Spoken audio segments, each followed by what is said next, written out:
অনেক মেয়ে বলে যে ইসলাম নাকি নারীকে ঘরে আটকে রেখে দিয়েছে, ইসলাম নাকি নারীকে তার স্বাধীনতা ইনশিওর করে নাই।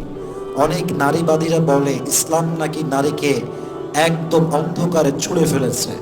অনেকে বলে ইসলাম নাকি নারীর সম্মানকে ক্ষুণ্ণ করেছে।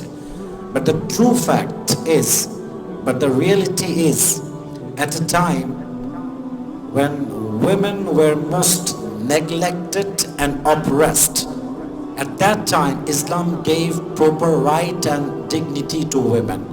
যেই সময়ে নারীদেরকে ভোগের পণ্য মনে করা হতো, সবচাইতে অবহেলা করা হতো, সবচাইতে অসম্মান করা হতো, একজন নারী জন্মগ্রহণ করলে যেই জাহিলি যুগে তাকে মাটির নিচে পুঁতে ফেলা হতো, ঠিক সেই সময় ইসলাম নারীকে সবচাইতে বড় মর্যাদার জায়গায় বসিয়ে দিয়েছে।